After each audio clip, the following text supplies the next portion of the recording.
लूका अध्याय 11। अब ऐसा हुआ कि यीशु कहीं प्रार्थना कर रहा था। जब वह प्रार्थना समाप्त कर चुका तो उसके एक शिष्य ने उससे कहा, हे प्रभु, हमें सिखा कि हम प्रार्थना कैसे करें, जैसा कि यूहन्ना ने अपने शिष्यों को सिखाया था। इस पर वह उनसे बोला, तुम प्रार्थना करो तो कहो, हे पिता, तेरा नाम पवित्र माना जाए, तेरा राज्य आवे, हमारी दिन भर की रोटी प्रतिदिन दिया कर, हमारे अपराध क्षमा कर, क्योंकि हमने भी अपने अपराधी को क्षमा किए, और हमें कठिन परीक्षा में मत पड़ने दे। फिर उसने उनसे कहा, मानो तुम में से किसी का एक मित्र है, सो तुम आधी रात उसके पास जाकर कहते हो, हे मित्र, मुझे 3 रोटियां दे, क्योंकि मेरा एक मित्र अभी अभी यात्रा से मेरे पास आया है और मेरे पास उसके सामने परोसने के लिए कुछ भी नहीं है। और कल्पना करो, उस व्यक्ति ने भीतर से उत्तर दिया, मुझे तंग मत कर, द्वार बंद हो चुका है, बिस्तर में मेरे साथ मेरे बच्चे हैं, सो तुझे कुछ भी देने में खड़ा नहीं हो सकता। मैं तुम्हें बताता हूं, वह यद्यपि नहीं उठेगा और तुम्हें कुछ नहीं देगा, किंतु फिर भी क्योंकि वह तुम्हारा मित्र है, सो तुम्हारे निरंतर बिना संकोच मांगते रहने से वह खड़ा होगा और तुम्हारी आवश्यकता भर तुम्हें देगा। और इसीलिए मैं तुमसे कहता हूं, मांगो तुम्हें दिया जाएगा, खोजो तुम पाओगे, खटखटाओ तुम्हारे लिए द्वार खोल दिया जाएगा। क्योंकि हर कोई जो मांगता है पाता है, जो खोजता है उसे मिलता है, और जो खटखटाता है उसके लिए द्वार खोल दिया जाता है। तुम में ऐसा पिता कौन होगा जो यदि उसका पुत्र मछली मांगे तो मछली के स्थान पर उसे सांप थमा दे, और यदि वह अंडा मांगे तो उसे बिच्छू दे दे?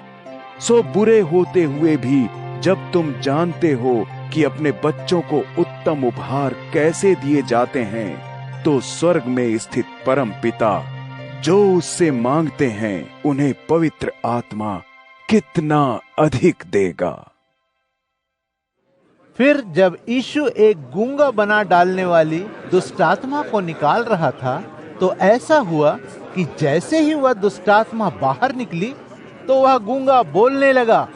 भीड़ के लोग इससे बहुत चकित हुए, किंतु उनमें से कुछ ने कहा, यह दैत्यों के शासक बेल्जेबुल की सहायता से दुष्ट आत्माओं को निकालता है। किंतु औरों ने उसे परखने के लिए किसी स्वर्गीय चिन्ह की मांग की।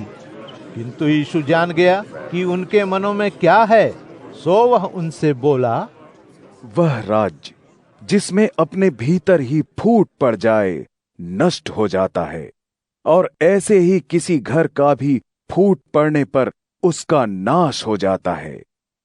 यदि शैतान अपने ही विरुद्ध फूट पड़े तो उसका राज्य कैसे टिक सकता है? यह मैंने तुमसे इसलिए पूछा है कि तुम कहते हो कि मैं बेल्ज़ेबुल की सहायता से दुष्टात्माओं को निकालता हूं। किंतु यदि मैं बेल्ज़ेबुल की सहायता से दुष्टात्माओं को निकालता हूं, तो तुम्हारे अनुयायी उन्हें किसकी सहायता से निकालते हैं? सो तुझे तेरे अपने लोग ही अनुचित सिद्ध करेंगे। किंतु यदि मैं दुष्टात्माओं को परमेश्वर की शक्ति से निकालता हूं, तो यह स्पष्ट है कि परमेश्वर का राज्य तुम तक आ पहुंचा है। जब एक शक्तिशाली मनुष्य पूरी तरह हथियार कसे अपने घर की रक्षा करता है, तो उसकी संपत्ति सुरक्षित रहती है।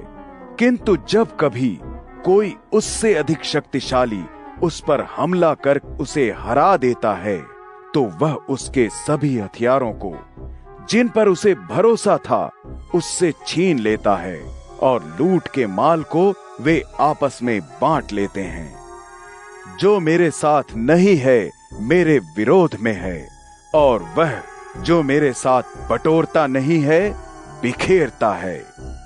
जब कोई दुष्टात्मा किसी मनुष्य से बाहर निकलती है, तो विश्राम को खोजते हुए सूखे स्थानों से होती हुई जाती है, और जब उसे आराम नहीं मिलता तो वह कहती है, मैं अपने उसी घर लौटूंगी जहां से गई हूं, और वापस जाकर वह उसे साफ सुथरा और व्यवस्थित पाती है।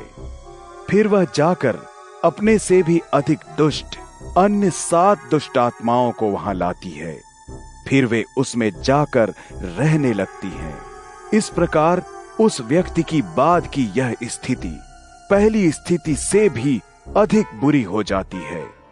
फिर ऐसा हुआ कि जैसे ही यीशु ने ये बातें कही, भीड़ में से एक स्त्री उठी और ऊंचे स्वर में बोली, वह गर्भ धन्य है जिसने तुझे धारण किया, वे स्तन धन्य हैं जिनका तूने पान किया है। इस पर उसने कहा, धन्य तो बल्कि वे हैं जो परमेश्वर का वचन सुनते हैं और उस पर चलते हैं। जैसे जैसे भीड़ बढ़ रही थी, वह कहने लगा, यह एक दुष्ट पीढ़ी है। यह कोई चिन्ह देखना चाहती है, किंतु इसे योना की चिन्ह के सिवा और कोई चिन्ह नहीं दिया जाएगा। क्योंकि जैसे नीनवे के लोगों के लिए योना चिन्ह बना, वैसे ही इस पीढ़ी के लिए मनुष्य का पुत्र भी चिन्ह बनेगा। दक्षिण की रानी न्याय के दिन प्रकट होकर इस पीढ़ी के लोगों पर अभियोग लगाएगी और उन्हें दोषी ठहराएगी, क्योंकि वह धरती के दूसरे छोरों से सुलेमान का ज्ञान सुनने को आई, और अब देखो, यहां तो कोई सुलेमान से भी बड़ा है। नीनवे के लोग न्याय के दिन इस पीढ़ी के लोगों के विरोध में खड़े होकर उन पर दोष लगाएंगे, क्योंकि उन्होंने योना के उपदेश को सुनकर मन फिराया था। और देखो, अब तो योना से भी महान कोई यहां है। दीपक जलाकर कोई भी उसे किसी छिपे स्थान या किसी बर्तन के भीतर नहीं रखता, बल्कि वह उसे दीवट पर रखता है, ताकि जो भीतर आए प्रकाश देख सकें। तुम्हारी देह का दीपक तुम्हारी आंखें हैं। सो यदि आंखें साफ हैं तो सारी देह प्रकाश से भरी है, किंतु यदि ये बुरी हैं तो तुम्हारी देह अंधकारमय हो जाती है। सो ध्यान रहे कि तुम्हारे भीतर का प्रकाश अंधकार नहीं है। अतः यदि तुम्हारा सारा शरीर प्रकाश से परिपूर्ण है और इसका कोई भी अंग अंधकारमय नहीं है, तो वह पूरी तरह ऐसे चमकेगा मानो कोई दीपक तुम पर अपनी किरणों में चमक रहा हो। यीशु ने जब अपनी बात समाप्त की, तो एक फरीसी ने उससे अपने साथ भोजन करने का आग्रह किया। सो वह भीतर जाकर भोजन करने बैठ गया। किंतु जब उस फरीसी ने यह देखा कि भोजन करने से पहले उसने अपने हाथ नहीं धोए, तो उसे बड़ा आश्चर्य हुआ। इस पर प्रभु ने उनसे कहा, अब देखो, तुम फरीसी थाली और कटोरी को बस बाहर से तो मांजते हो, पर भीतर से तुम लोग लालच और दुष्टता से भरे हो। अरे मूर्ख लोगों, क्या जिसने बाहरी भाग को बनाया वही भीतरी भाग को भी नहीं बनाता? इसलिए जो कुछ भीतर है उसे दीनों को दे दे, फिर तेरे लिए सब कुछ पवित्र हो जाएगा। ओ फरीसियों, तुम्हें धिक्कार है, क्योंकि तुम अपने पुदीने और सुदाब बूटी और हर किसी जड़ी बूटी का 10वां हिस्सा तो अर्पित करते हो, किंतु परमेश्वर के लिए प्रेम और न्याय की उपेक्षा करते हो। किंतु इन बातों को तुम्हें उन बातों की उपेक्षा किए बिना करना चाहिए था। ओ फरीसियों, तुम्हें धिक्कार है, क्योंकि तुम यहूदी आराधनालयों में अत्यंत महत्वपूर्ण आसन चाहते हो और बाजारों में सम्मानपूर्ण नमस्कार लेना तुम्हें भाता है। तुम्हें धिक्कार है, क्योंकि तुम बिना किसी पहचान की उन कब्रों के समान हो जिन पर लोग अनजाने ही चलते हैं। तब एक न्याय शास्त्री ने यीशु से कहा, गुरु, जब तू ऐसी बातें कहता है तो हमारा भी अपमान करता है। इस पर यीशु ने कहा, ओ न्याय शास्त्रियों, तुम्हें धिक्कार है, क्योंकि तुम लोगों पर ऐसे बोझ लादते हो जिन्हें उठाना कठिन है, और तुम स्वयं उन बोझों को एक उंगली तक से छूना भर नहीं चाहते। तुम्हें धिक्कार है, क्योंकि तुम नबियों के लिए कब्रें बनाते हो, जबकि वे तुम्हारे पूर्वज ही थे जिन्होंने उनकी हत्या की। इससे तुम यह दिखाते हो कि तुम अपने पूर्वजों के उन कामों का समर्थन करते हो, क्योंकि उन्होंने तो उन्हें मारा और तुमने उनकी कब्रें बनाई।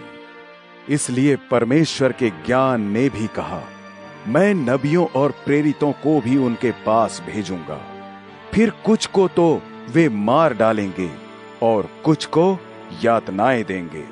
इसलिए संसार के प्रारंभ से जितने भी नबियों का खून बहाया गया है, उसका हिसाब इस पीढ़ी के लोगों से चुकता किया जाएगा। यानी हाबिल की हत्या से लेकर जकरयाह की हत्या तक का हिसाब, जो परमेश्वर के मंदिर और वेदी के बीच की गई थी। हाँ, मैं तुमसे कहता हूं, इस पीढ़ी के लोगों को इसके लिए लेखा जोखा देना ही होगा। हे न्यायशास्त्रियों, तुम्हें धिक्कार है, क्योंकि तुमने ज्ञान की कुंजी ले तो ली है, पर उसमें न तो तुमने खुद प्रवेश किया, और जो प्रवेश करने का जतन कर रहे थे उनको भी तुमने बाधा पहुंचाई। और फिर जब यीशु वहां से चला गया, तो वे धर्मशास्त्री और फरीसी उससे घोर शत्रुता रखने लगे। बहुत सी बातों के बारे में वे उससे तीखे प्रश्न पूछने लगे, क्योंकि वे उसे उसकी कही बात से फंसाने की टोह में लगे थे। लूका अध्याय 12।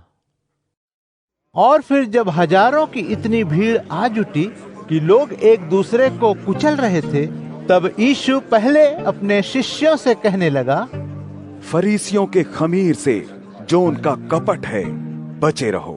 कुछ छिपा नहीं है जो प्रकट नहीं कर दिया जाएगा, ऐसा कुछ अनजाना नहीं है जिसे जाना नहीं दिया जाएगा। इसलिए हर वह बात जिसे तुमने अंधेरे में कहा है उजाले में सुनी जाएगी, और एकांत कमरों में जो कुछ भी तुमने चुपचाप किसी के कान में कहा है, मकानों की छतों पर से घोषित किया जाएगा। किंतु मेरे मित्रों, मैं तुमसे कहता हूं, उनसे मत डरो जो बस तुम्हारे शरीर को मार सकते हैं, और उसके बाद ऐसा कुछ नहीं है जो उनके बस में हो। मैं तुम्हें दिखाऊंगा कि तुम्हें किससे डरना चाहिए। उससे डरो जो तुम्हें मारकर नरक में डालने की शक्ति रखता है। हाँ, मैं तुम्हें बताता हूं, बस उसी से डरो। क्या 2 पैसे की 5 चिड़ियाएं नहीं बिकती? फिर भी परमेश्वर उनमें से एक को भी नहीं भूलता। और देखो, तुम्हारे सिर का एक एक बाल तक गिना हुआ है। डरो मत, तुम तो बहुत सी चिड़ियाओं से कहीं अधिक मूल्यवान हो। किंतु मैं तुमसे कहता हूं, जो कोई व्यक्ति सभी के सामने मुझे स्वीकार करता है, मनुष्य का पुत्र भी उस व्यक्ति को परमेश्वर के स्वर्ग दूतों के सामने स्वीकार करेगा। किंतु वह जो मुझे दूसरों के सामने नकारेगा, उसे परमेश्वर के स्वर्ग दूतों के सामने नकार